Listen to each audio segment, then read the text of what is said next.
What's up, y'all, and welcome back to On Your Mental. This is season 2. Super excited to be starting this. Super excited for just getting things kicked off here. I've had a lot of fun putting together all the new things for the season. So there's been a bunch of set changes, some camera upgrades, audio upgrades, bunch of stuff. So overall, I'm just super stoked for what I'm able to put out for the next while here too. Yeah, today on the first episode of season 2, it's kind of long overdue here, at least in my own eyes, but I have my best friend on this episode. His name is Sebastian, and Sebastian and I, we've known each other for over 14 years now, which is crazy. That's more than half of our lives. And we were just both kind of talking about how we communicate and share emotion. We're kind of on two different ends of the spectrum, as you'll hear in our conversation today. But yeah, it was a good talk. It was cool just kind of hearing from Seb how he views his own way of communicating. Anyways, y'all are going to enjoy it. If you're not already, make sure you subscribe, because this time around with season 2, we have new episodes every week. Each Monday, same time every week. There might be some other random stuff thrown in there. Who knows? But anyways, welcome back to On Your Mental. This is the podcast where we share candid, open, and sometimes vulnerable conversations between and about men. And I hope you all enjoy. I'll see you later.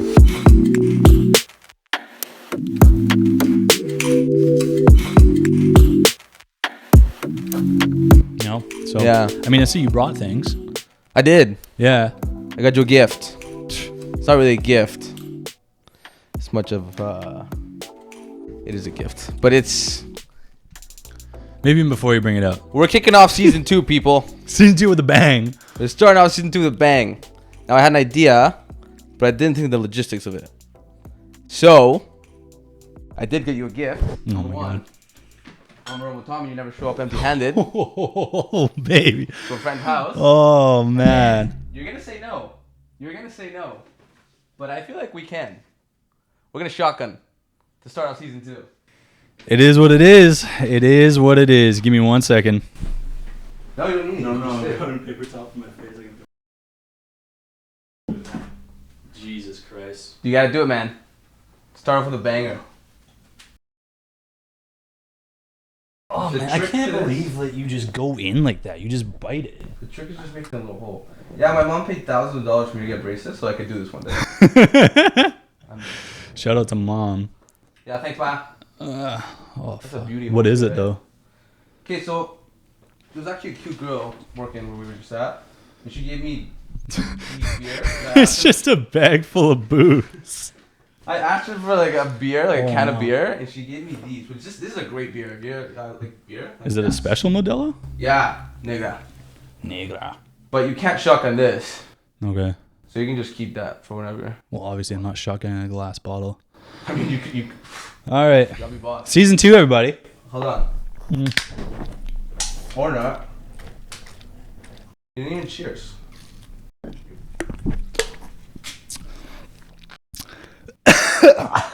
Isn't that awful? Why? Why not? Kickstart my heart, baby. I'm one of the slowest shotgunners on the fucking planet. Oh. You're so smooth.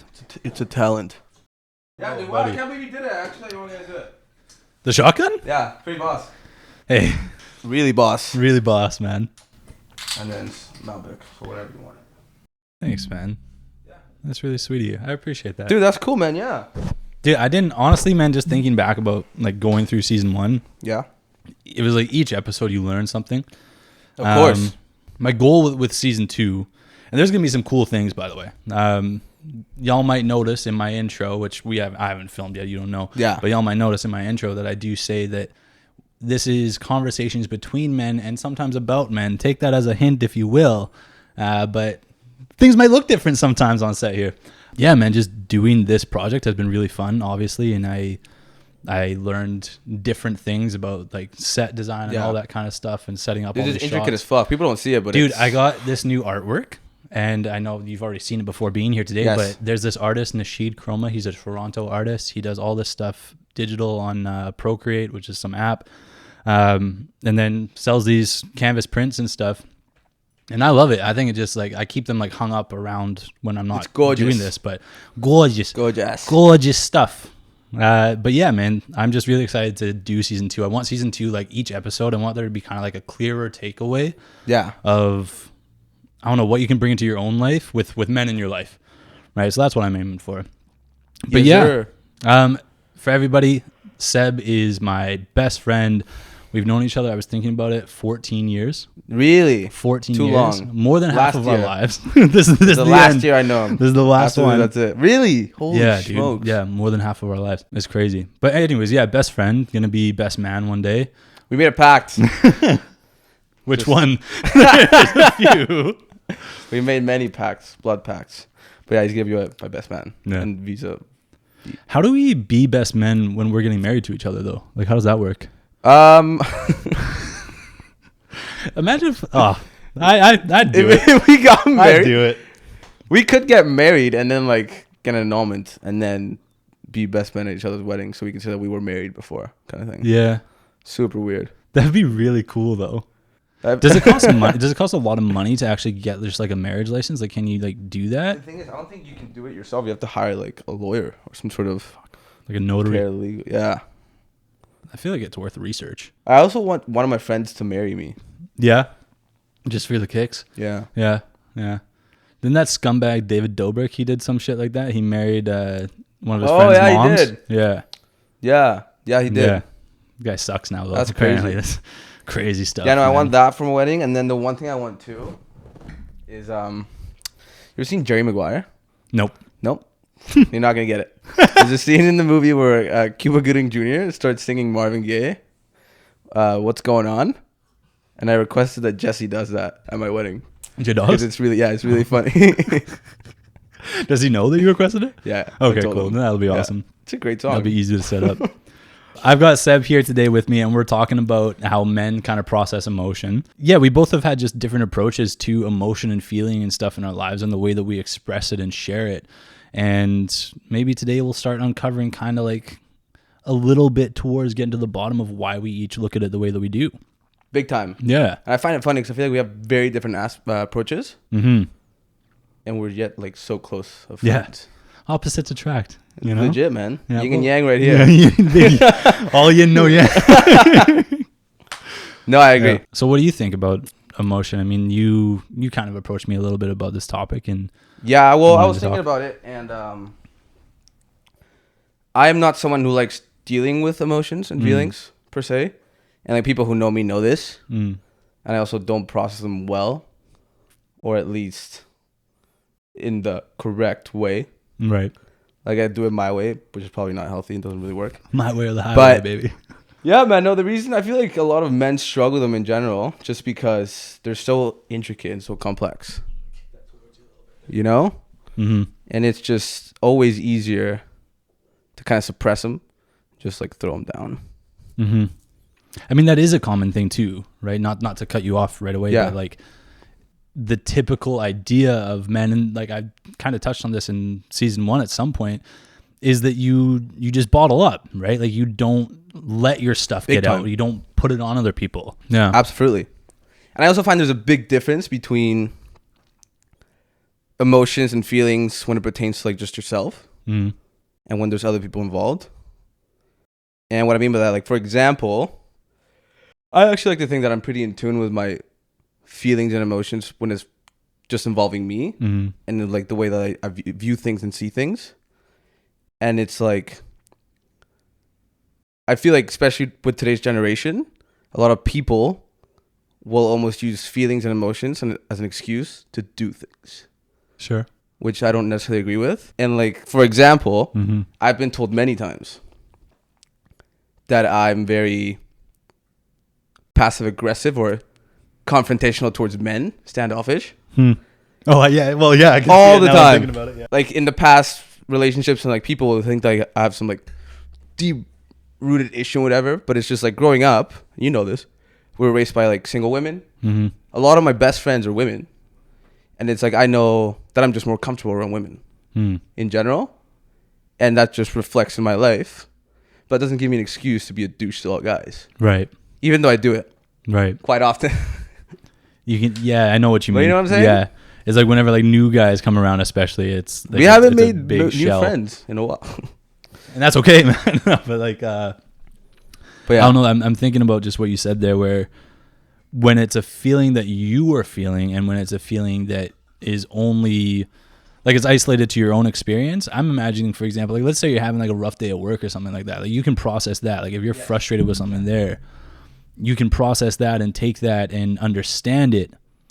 But when you're feeling something towards another person, when there's two people involved is when I'm just, because the way I deal with it is like I basically deal with it internally. But if it's with someone else, you have to do it together. Obviously, it's not gonna fucking work. Right. And so I feel like that's where it doesn't really work. Do you feel like that comes down to like a communication piece with the other person where you're Absolutely. not able to, yeah. So like in what way? Like you're not able to communicate how you're feeling to that person? Yeah, because I deal with it on my own kind of thing. Whereas like you, dude, this guy's king communication. This guy's, if there's such a thing as over communicating, he does it. Whereas I have been told many times that I'm the worst communicator, and I have come to terms with the fact that I am. Buddy, I mean, I was trying to get you to come in today, and I got a text at 1 p.m., and then I got another text at 6 p.m., and then I got one like an hour before you were supposed to be here saying, oh, no, I'm going to be like 30 minutes late. So, yeah, your communication's not the best. I don't communicate. I'm tardy. What are the three things I hate? Hate? Miscommunication, tardiness, and... I was trying to think of this the other day, too. I was talking to Evan about it. I don't know what the last one is. There were 3 things. It all had to do with Devin. Yeah. Because he did all 3 of those things in one day, yeah. And then y'all all started doing that thing to me anyways. Yeah. No, yeah, communication is something that I struggle with a lot. Where do you think that comes from? Like, I don't even know, man. Like growing up, I always grew up like in a loving family and home and stuff like that. Mm-hmm. But communication, I'm very old school too. Like, I'd rather you have me just call me than text. Like, I don't have any social media or anything. So like just communicating in general. If I want you to know that I'm doing something, you'll probably know. Right. And then I'll and you do usually call. That's true. Yeah. I prefer to call. Exclusively. No, but communicating, what it might be like, epiphany. Yeah. Like growing up too, we moved here when I was like 9, and I never had to be the man of the house per se. But my parents got divorced, and we ended up coming here. And I guess it's a little bit different not having the father figure, I guess you would say. Yeah, and we can relate on that. Yeah, maybe that's why. Well, I was gonna say, like, I didn't want to jump to a conclusion of my own there, but watching you grow up and seeing how your family worked. Things were very like directive in a way. Like the communication style in your home, whenever I was around it, was yelling. Yeah, yeah. Like that's the way to put it, to be honest. And maybe that contributed to it because it was like there wasn't a lot of discussion about things that were going on in your home whenever I was there. It was more just telling. Yes. And do you feel like maybe that has contributed to that? I think so. Yeah, possibly. I mean, for any man, and I think for the people who are listening and watching right now, like if there's a man that you want to know something a little bit about, ask them about how their family was, right? Like ask them what their sort of like family dynamic looked like and how communication was in that household. That will let you understand their communication style. Yes. I mean, in my own case, like between my mom and I, you know that we're very open people, right? Like we're very open with each other. We know everything about each other. And that led to me doing that with people that I trust and that I know. I don't want this. Right? That's fine. Get rid of it. Yeah. So yeah, maybe that has something to do with it. Maybe just seeing how people communicated in your own home, that translated to that. Yeah, I think so. Yeah. But even just in general, I'm just genetically bad at communication. Yeah, I don't know the genetics has anything to do with it. We can fact check that. I also kind of like I kind of like the fact that I'm bad at communicating because then people don't expect me to communicate. You set the bar really, really low. I set the bar so low, so it's like when I don't respond, people are like, "Oh, that's just Seb." It's just Seb. Honestly, like we have the running joke in the group chat. So stupid, man. The number of times, and like I'm sure people have people like this in their lives. You can get a response from you, and then I swear to God, it's like you send your reply, you threw your phone across the fucking room, and like you're not touching it for another like 3 hours. And you'll ask a question too. You'll ask a question to people in the group, and then just to get a response, and then don't say anything. You'll ask like a pointed question too, like it's towards somebody. Man, it's so dumb. But I want to ask you about like thinking of how emotion has presented itself in your life and feelings have presented itself in your life. How do you feel like the impact of maybe not having a way to communicate or not being able to communicate your feelings, how has that impacted your life? Horrendously. How? I the way I deal with feelings and emotions is not reasonable whatsoever. It's not logical, but it's what I know and what I've done. And I feel like at this point it'd just be too hard to change me. But if it's not reasonable to you, like wouldn't you like catch that? Like wouldn't you be able to be like look, I know I'm doing this right now to myself. No, it's not reasonable to normal people. But to you it's okay. But to me it's okay.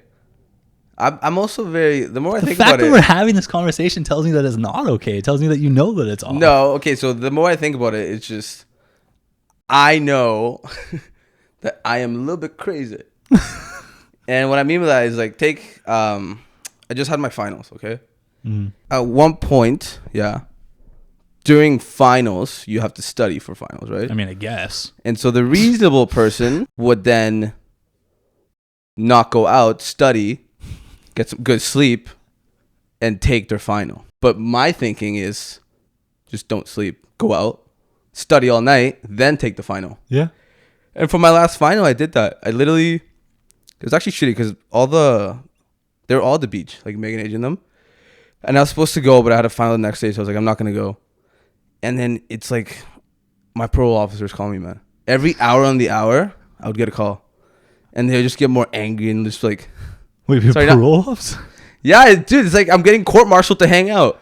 And they're calling me like nonstop every hour, and they're like, so when are you getting here? I'm like, I don't know if I can get there, man. Like it's pretty fucking, like I have a lot of shit to cover. Yeah. And they're like, you said you're gonna come, like blah blah blah. And they come from a really good place, which is why I'm really thankful. They just want you there, yeah. Yeah. So at the end of the day, I can never get mad or anything. But it's like I legit was like forced to hang out, and so I did. And we ended up going to the beach. And it's funny because I didn't tell him I was going. So I saw AJ, and he was going to the washroom. And I followed him without him seeing me. And he started peeing, and I go right next to him. And I'm like, so you come here?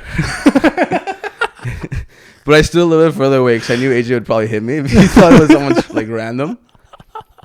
And then I ended up really like not sleeping that night, studying all night, and then writing my final. I mean, that's not great. It's not normal, but you see, I find that to be normal. Like, at the end of the day, I'm never going to be... You're going to be who you are. No, but you're not going to be on your deathbed being like, oh, man, I really wish I would have slept in that extra day. Whereas, like, that time at the beach was actually a great time. Right. Yeah, isn't there some, like, stupid, ridiculous quote about that? I actually have it in my phone. I'm going to find it. I'm going to read it. What quote? You can sleep when you're dead? No, like, way more detailed. Oh! The one about the night with the boys and the thing? Yeah. Yes, sir.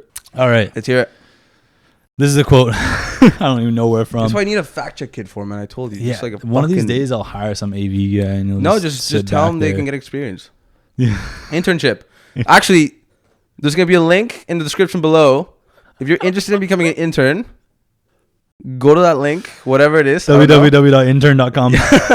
It's going to be drop a comment or something. And if you want to be the intern boy, you can do it. You come on down here, you sit on your laptop, and you get one of these. Pull up the facts for us. I'll give you a mug.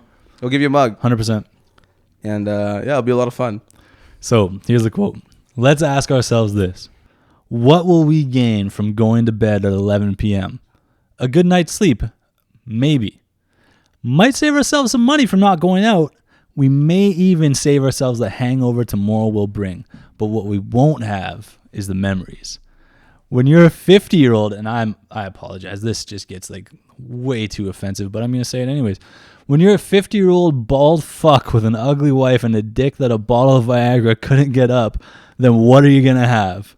3 kids uglier than you and a mortgage you're never going to pay off.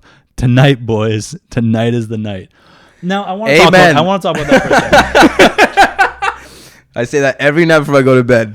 I want to talk about that for a second, though. So, that's a pretty, like, stereotypical douchebag style quote. I'm going to tell you that right now. Absolutely. Like, someone wants to talk about their life in the future like that sucks.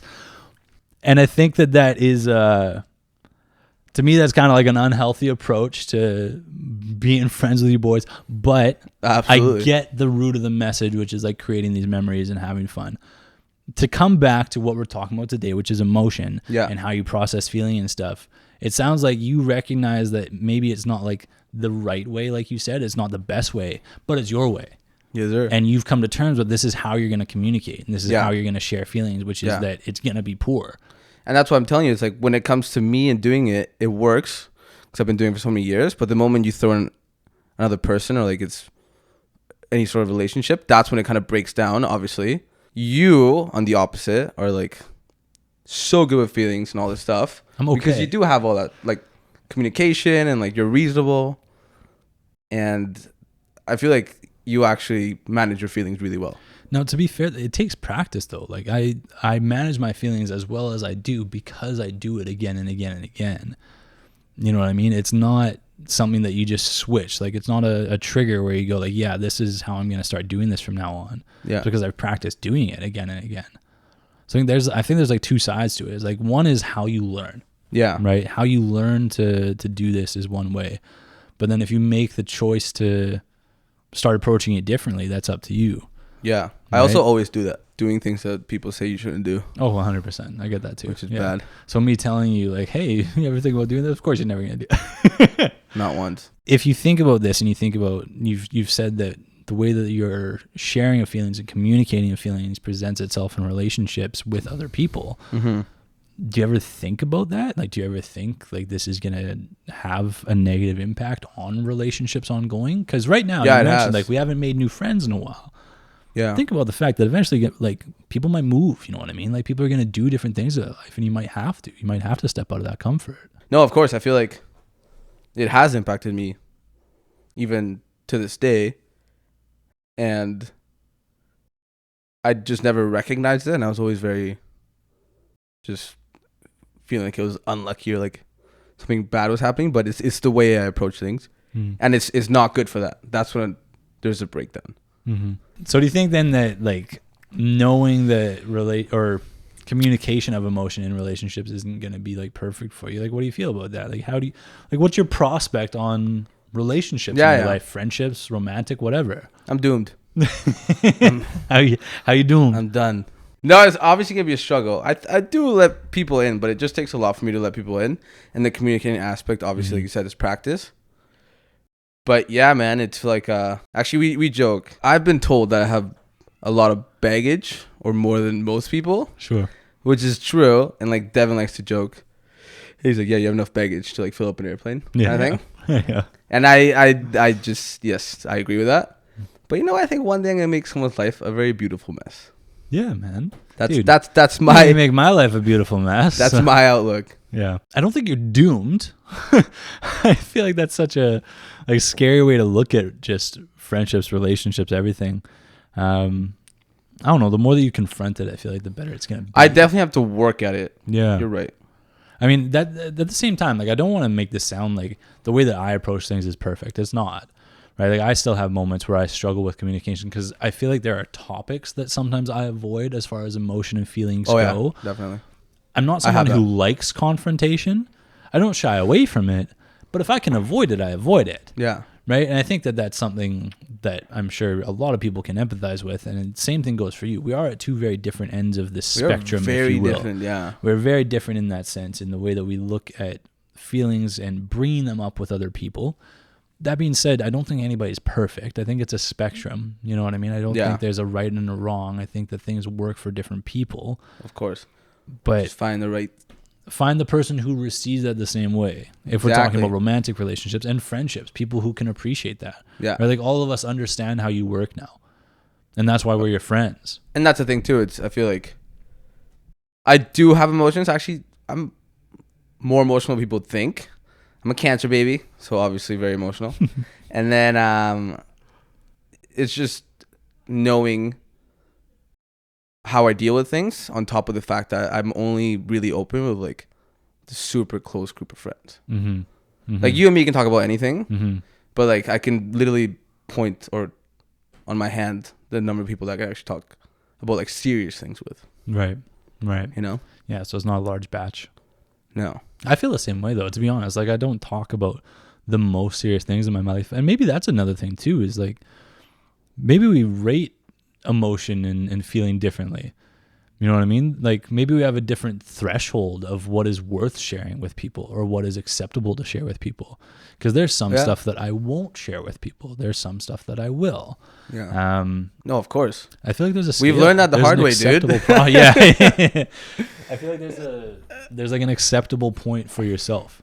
Yes. You know, and I guess that's the thing that you can learn about yourself is like a yeah. level of comfortability of how far you're willing to go with people in your life. A lot of times you want to, and I feel like that's definitely a mistake I've made too. It's like when you have a really close group of friends, you're more inclined to share things, and then it's a lot easier to talk about when things are going bad, especially like in relationships, whether it be friends, romantic, whatever.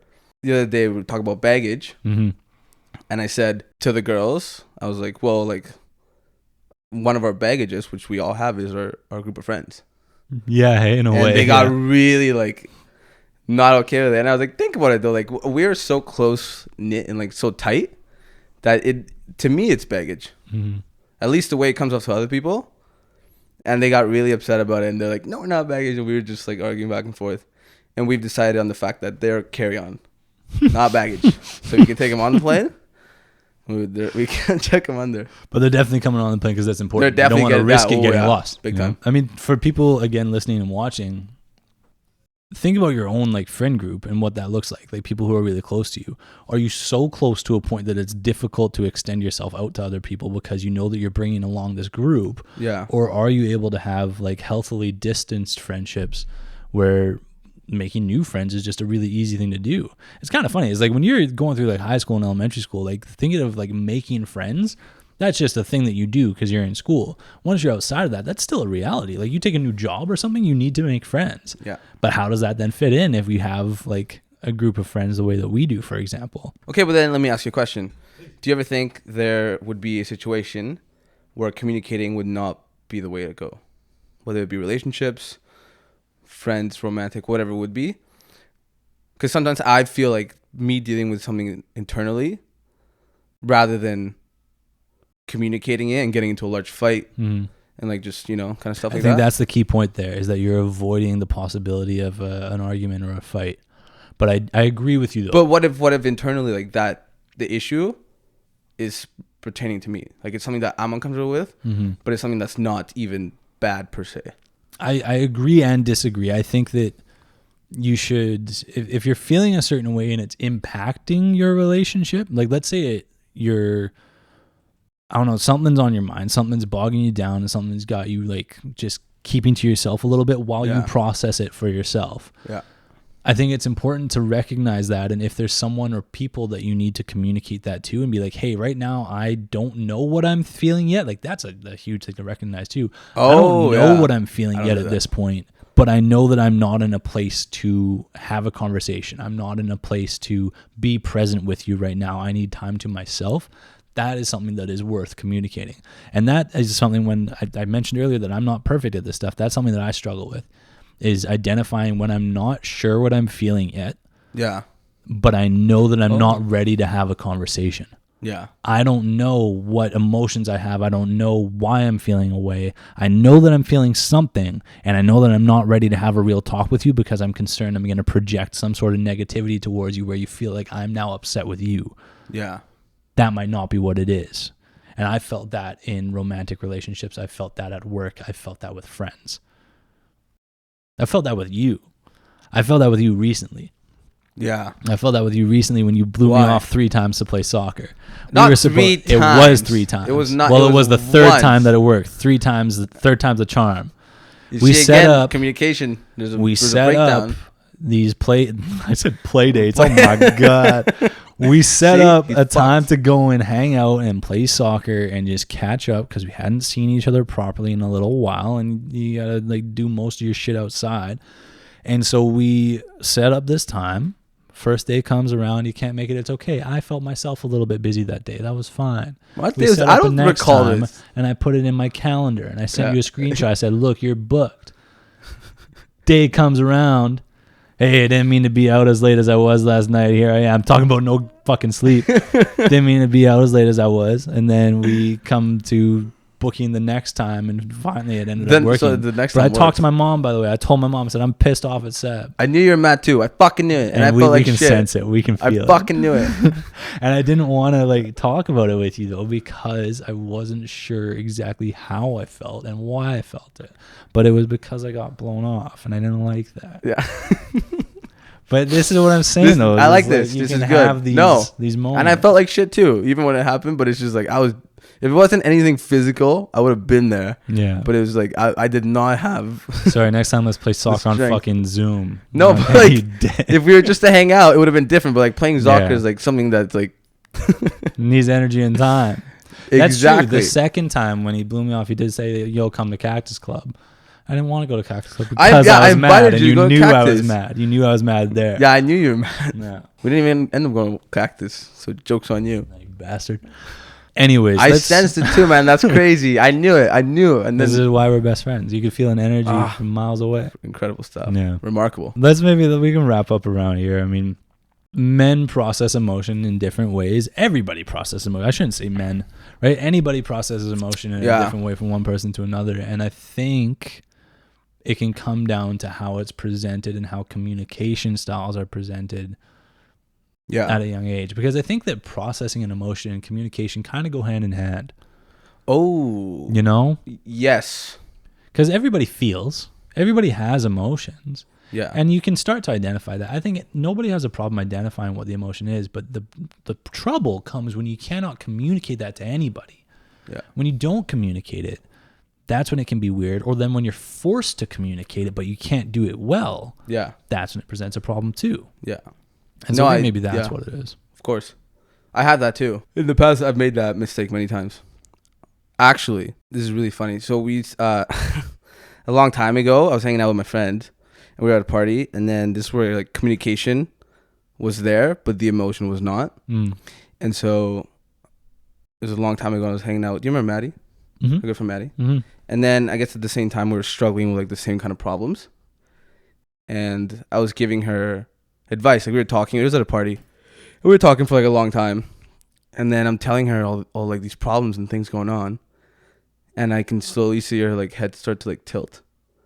And then go like, her eyes like squint and just look at me weird. Yeah. And then after I'm finished, she let me finish. Super nice. She's the best, by the way.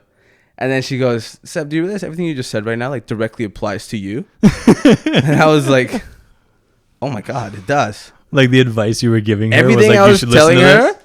I should be doing. And then it got to a point in my life where it's like, wow, I'm a hypocrite. So I could either... Hypocrite's a strong word and maybe the wrong word. Okay, maybe the wrong word. But it's like, I either got to start preaching what I teach, teaching what I preach. Practicing what you preach. Practicing what I preach. Mm-hmm. Or stop giving people advice. Hey, coaches don't play, man. And so I no longer give people advice. Because you're not going to practice what you preach. That's as far as you're going to go. You're going to never give people advice because I give people a disclaimer. I don't know if you noticed, but whenever I tell people, it's like, I'll let them know if we're like talking about something serious. Like I'll let them know what I think. And I go, by the way, you shouldn't listen to me ever. Whatever I say makes no sense. Like just a little just tiny discredit disclaimer. Yourself from the get-go. That way people don't hold you accountable. Yeah. No. No, but then I realize it's like I can, even if I'm communicating the right thing, because I think the advice I was saying is pretty sound. I'm going to go with it was. I couldn't attach myself to the advice, which is not a good sign. I don't know. I think that ties back to how you're willing to address the things for yourself internally, but as soon as it comes to, exactly like you said, communicating it to other people, it's almost like when you're willing to communicate to the other person, you're going to detach yourself from that communication instead. It's like it's only going one way, and it's either going out or in, but it's not going both ways. You're not hearing it when you're giving it, which is kind of funny to me. But we established I'm crazy. No, that's man. It. I think it's just a different communication style. I think at the end of the day, that's what it is. Wait, what's I was watching your podcast with Jesse. Yeah. The 5 love languages. Yeah. Anal? Yeah. Isn't touch one of them? Touch is one of them. The physical touch? There could be different ways to communicate love, is what I'm saying. Yeah. So, yeah, maybe. Yeah. You're right. But that's if you're talking about love too. Anyways. Yeah. I think that there are many different ways that people communicate, and you or don't. or communicate. Not communicating is also emotion. communicating too. It says a lot. Like me not really wanting to talk to you when I was mad. Yeah. And it tells you that you're mad. It's usually not a positive thing.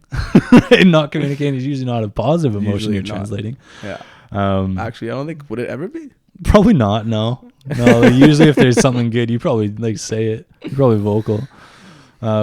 Anyways, yeah, I think that if you're going to take something away from this episode, I want it to be that, like, don't ever listen to me. Don't ever listen to Seb, number one. That's kind of key. But everybody deals with emotion in their own way. Everybody processes emotion in their own way. And there is no right or wrong. However, I think that there is a responsibility to understand what kind of things in your life it impacts. For example, relationships.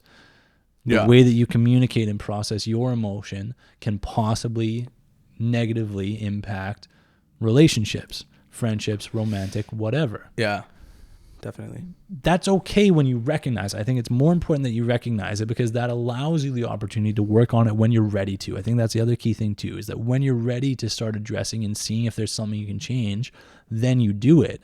But if you don't know that there's something to change, if there's an ignorance around it where it's like, no, I'm just never going to talk to people, then relationships are going to be hard, you know? Wise words. Wise words from a guy who doesn't really know nothing. So anyways. Does anyone know anything? No. My quote of the day is, everything is crazy. My quote of the day is, everything is made up. You ever think about that? Done. Numbers, language. Made up. Made up. Why should I call this wood? It's fucking. It makes sense though. You know what I mean? Like once you, another time. All right, everybody, welcome to season 2. This is what you're looking into. I'm going to be doing an episode every week this time, and this is like for sure. Yeah. And you know why? I'm prepared this time around. I know what's going on. I know how things kind of work, and I'm going to be able to do it. So I will see you all next week. Thank you, Seb, for coming in and kicking this off. Dude, it's my pleasure. I'm very proud of you, by the way. He's a cute guy, and the fact that he's doing this is really remarkable. Sweet. And all of our friends see this, and it's very hella respect. Thanks, man. I hope that it starts to continue to reach more people. It's still growing slow, and I like it. This is it, man. We're blowing up after this. We're blowing up. We're blowing the roof off. That's it, man. All right, bro. Yeah. Well, thank you for coming on, man. I appreciate you kicking off season 2, and I will see you all next week. Peace. Shabbat shalom. Thanks, brother. Fucking fantastic. That was a crisp high five too, eh?